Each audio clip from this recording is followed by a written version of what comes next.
ಹೇ Narayana. Friends ನಮಸ್ತೆ, ನಾ Sanjana. Friends ಹೇಗಿದ್ದೀರಾ? ನಾನು ಅಂದ್ಕೊಂಡಿದ್ದೀನಿ ನೀವೆಲ್ಲ ಚೆನ್ನಾಗಿರಿ ಇರ್ತೀರಾ ಅಂತ. ಫ್ರೆಂಡ್ಸ್ ಇವತ್ತಿನ ವಿಶೇಷ ಏನು ಗೊತ್ತಲ್ಲ? ಇವತ್ತು ಆಷಾಢ ಏಕಾದಶಿ ಅಥವಾ ಶಯನ ಏಕಾದಶಿ ಅಥವಾ ಪ್ರಥಮ ಏಕಾದಶಿ ಅಂತ ಕರಿತೀವಿ. ಯಾಕೆ ಈ ಪ್ರಥಮ ಏಕಾದಶಿ ಅಥವಾ ಶಯನ ಏಕಾದಶಿ ಅಂತ ಕರಿತೀವಿ?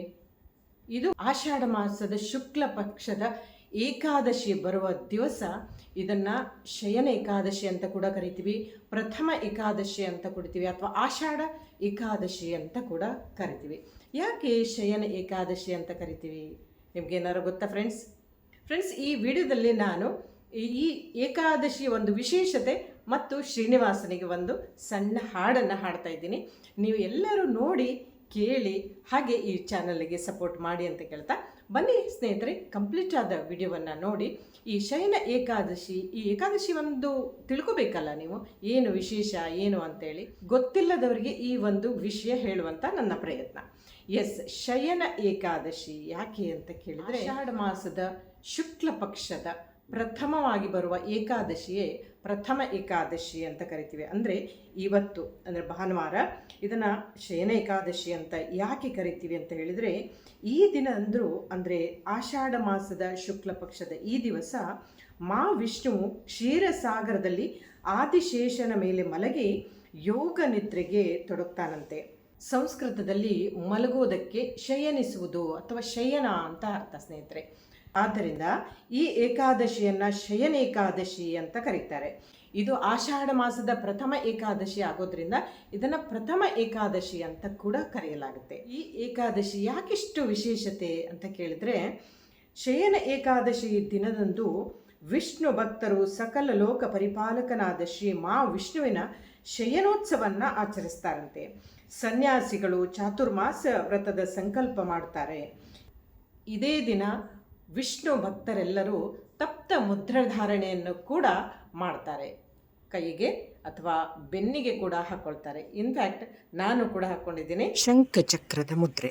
ಶಯನ ಏಕಾದಶಿಯಂದು ಮಲಗಿದ ಮಹಾವಿಷ್ಣುವು 4 ತಿಂಗಳ ನಿದ್ದೆಯ ನಂತರ ಅಂದರೆ ಕಾರ್ತಿಕ ಮಾಸದ ಶುಕ್ಲ ಪಕ್ಷದ ದ್ವಾದಶಿಯಂದು ಎದ್ದೇಳ್ತಾನಂತೆ. ಸಂಸ್ಕೃತದಲ್ಲಿ ಎದ್ದೇಳೋದಕ್ಕೆ ಉತ್ಥಾನ ಅಂತ ಕರಿತೀವಿ.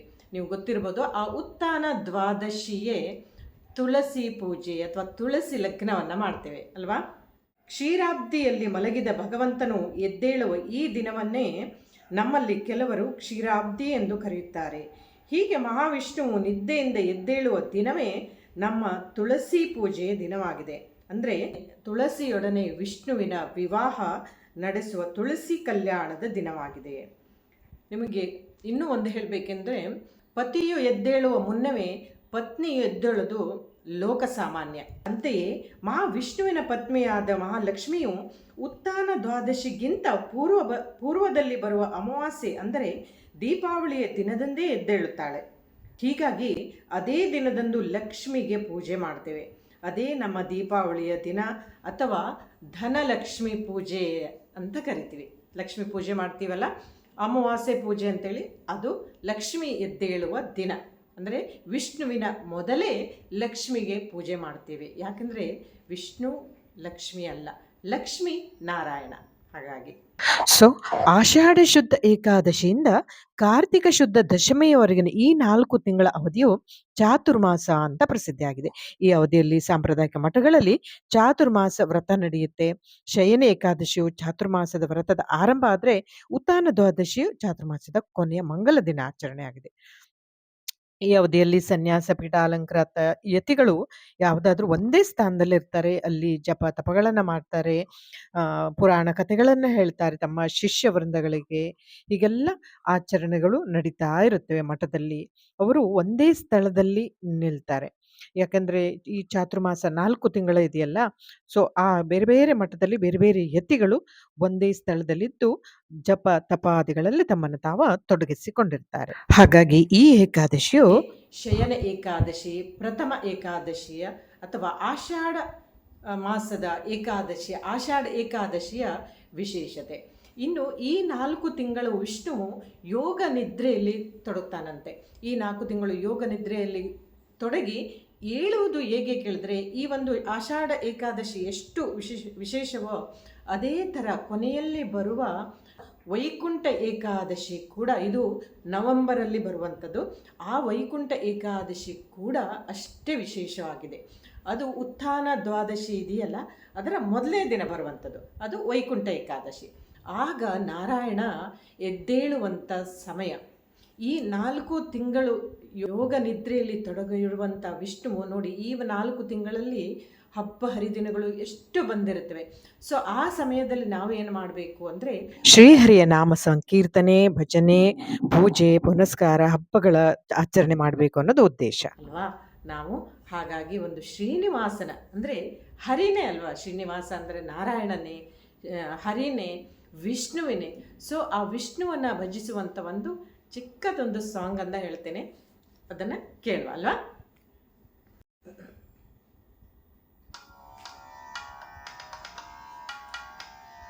ವಾರಿ ಜಲಯಪತಿ ವಾರಿ ಜನಾಭನೆ ವಾರಿಜ ಭವಪಿತ ವಾರಿಜ ನೇತ್ರನೆ ವಾರಿಜ ಮಿತ್ರ ಅಪಾರ ಪ್ರಭಾವನೆ ವಾರಿಜ ಝಾಂಡದ ಕಾರಣ ದೊರೆಯೇ ಬಾರಯ್ಯ ಬಾ ಬಾ ಬಾ ಬಾ ಬಾ ಬಾ ಬಾ ಬಕುತರ ಪ್ರಿಯ ಶ್ರೀನಿವಾಸರಾಯ ವಾರಿ ಜಲಯಪತಿ ವಾರಿ ಜನಾಭನೆ ವಾರಿಜ ಭವಪಿತ ವಾರಿಜ ನೇತ್ರನೆ ವಾರಿಜ ಮಿತ್ರ ಅಪಾರ ಪ್ರಭಾವನೆ ವಾರಿಜ ಝಾಂಡದ ಕಾರಣ ದೊರೆಯೇ ಬಾರಯ್ಯ ಬಾ ಬಾ ಬಾ ಬಾ ಬಾ ಬಾ ಬಾ ಬಾ ಬಕುತರ ಪ್ರಿಯ ಶ್ರೀನಿವಾಸರಾಯ ಬಕುತರ ಪ್ರಿಯ ಶ್ರೀನಿವಾಸರಾಯ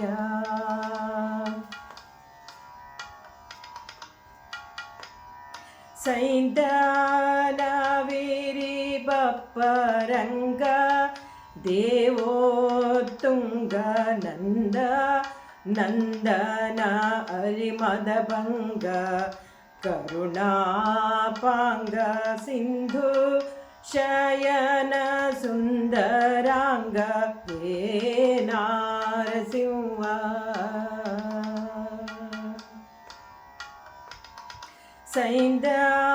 ಸೈಂದನವಿರಿ ಬಪ್ಪರಂಗ ದೇವೋತ್ತುಂಗ ನಂದ ನಂದನ ಅರಿಮದಭಂಗ ಕರುಣಾಪಾಂಗ ಸಿಂಧು ಶಯನ ಸುಂದರಾಂಗ ಹೇ ನಾರಸಿಂಹ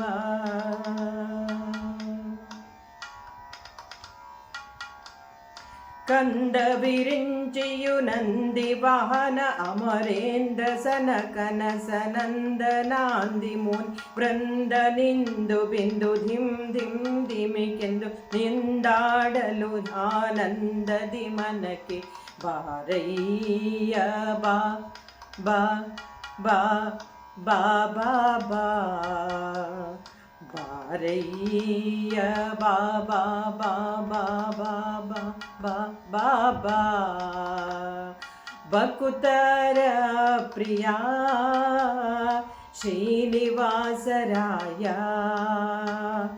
ಮಾರ ಜನಕ ಮುಕುತಾರುಡೆಯ ದೇವಯ್ಯ ಜಿಯ ಬಾರಯ್ಯ ಬಾ ಬಾ ಬಾ ಬಾ ಬಾ ಬಾ ಬಾ ಬಕುತರ ಪ್ರಿಯ ಶ್ರೀನಿವಾಸರಾಯ ಬಕುತರ ಪ್ರಿಯ ಶ್ರೀನಿವಾಸರಾಯ ಶ್ರೀನಿವಾಸರಾಯ ಶ್ರೀನಿವಾಸರಾಯ ಶ್ರೀನಿವಾಸರಾಯ. ಎಸ್ ಸ್ನೇಹಿತರೆ, ಈ ಒಂದು ಏಕಾದಶಿ ಪಂಢರಾಪುರದಲ್ಲಿರೋ ವಿಠಲನಿಗೂ ಕೂಡ ತುಂಬ ಗ್ರ್ಯಾಂಡ್ ಆಗಿ ಮಾಡಲಾಗುತ್ತೆ. ಭಜನೆ, ಸಂಕೀರ್ತನೆಗಳ ಮೂಲಕ ಇದನ್ನ ವಾಡಿ ಅಂತ ಕರೆಯಲಾಗುತ್ತೆ ಅಲ್ಲಿರ ಸ್ನೇಹಿತರೆ, ಮರಾಠಿಗರು. ಸುಮಾರಾಗಿ ಹಾಡಿದ್ದೇನೆ, ನಾನೇನು ಪ್ರೊಫೆಷ್ನಲ್ ಸಿಂಗರ್ಸ್ ಅಲ್ಲ ಸ್ನೇಹಿತರೆ. ಹೇಗನಿಸ್ತು ಒಂದು ಕಮೆಂಟ್ ಮಾಡಿ. ಹಾಗೆ ನಿಮಗೆಲ್ಲರಿಗೂ ಆ ನಾರಾಯಣ ಒಳ್ಳೆಯದನ್ನೇ ಮಾಡಲಿ ಅಂತ ಹೇಳ್ತಾ, ಈ ವಿಡಿಯೋ ನಿಮಗೆ ಇಷ್ಟ ಆದರೆ ಒಂದು ಲೈಕ್ ಮಾಡಿ, ಶೇರ್ ಮಾಡಿ, ಹಾಗೆ ಈ ಚಾನಲ್ನ ಸಪೋರ್ಟ್ ಮಾಡ್ತಾ ಇರಿ ಅಂತ ಹೇಳ್ತಾ, ಮುಂದಿನ ವಿಡಿಯೋದಲ್ಲಿ ಮತ್ತೊಂದು ವಿಶೇಷವಾದ ವಿಷಯದೊಂದಿಗೆ ಬರ್ತೇನೆ. ಅಲ್ಲಿವರೆಗೂ ಏನು ಹೇಳಿ, ಹ್ಯಾಪಿಯಾಗಿರಿ ಆ್ಯಂಡ್ ಹೆಲ್ದಿ ಆಗಿರಿ. ನಮಸ್ಕಾರ.